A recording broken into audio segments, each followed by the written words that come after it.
Hello, this video is to talk about the number system. In particular, we're going to focus on rational and irrational numbers.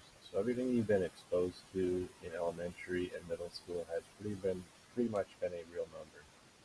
It includes counting numbers when you first learned to count in kindergarten, and you introduced zero. In middle school, you talked about integers and all repeating fractions, terminating decimals, repeating decimals.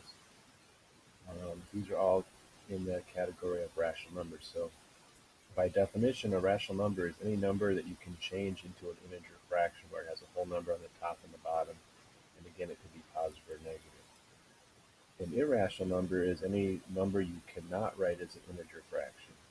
So those include square roots that are not perfect squares, like here's an example of the square root of 5, the square root of 11, the square root of 128. Those will all be numbers that are going to be infinite, non-repeating decimals. They go on forever and ever, kind of like pi. That's why pi is in this category.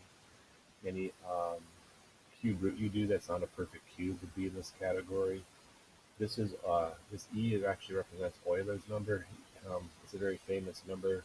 It is also irrational. It's similar to pi, where you cannot change it into a integer fraction. So you will see that if you study interest rates, maybe in high school or usually in your upper division math classes. As we talked about in our previous lesson about radicals, we said that you cannot square root a negative number, and it's actually, to investigate that, it's known as an imaginary number. So that's what complex numbers break into, is imaginary numbers and real numbers. And again, our focus today is rational versus irrational. So just to do a couple examples with this, if I wanted to take what's known as a terminating decimal, so let's say I had 0.12.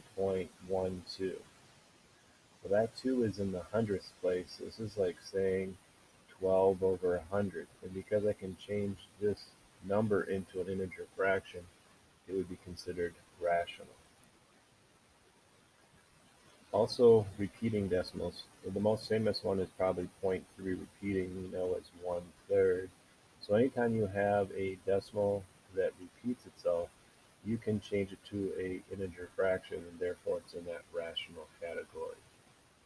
Any kind of fraction that's already a fraction, let's say I had 3/5, that would be rational just because it's already an integer fraction. Now if I had 3.2 over 5, currently that's not an integer fraction, but even though it's still going to be rational because all I have to do is move the decimal over. So this is like saying, if I move this one over 1, I have to move the decimal on the bottom over 1. So I could say this is the same thing as saying 32 over 50. And because I could change this into an integer fraction, it would still be in that rational category. Now, to review irrational for a second, again, the most famous one is probably pi, because that's an infinite, non-repeating, non-terminating decimal, because it goes on forever and ever. There's no fraction that can represent this symbol. Same thing with Euler's number, and then also any kind of radical square root that is not a perfect square. So if I said the square root of 11, the square root of 20, these are all numbers that are going to be kind of like pi, infinite non-repeating decimals that just keep on going, but they never stop or end. And the same thing for cube. If I do the cube root of 12, there's no number that's going to be exact. It's going to be an infinite non-repeating decimal as well. So hopefully that helps you. For rational numbers, any number that can be written as an integer fraction, and irrational are any numbers that cannot be written as an integer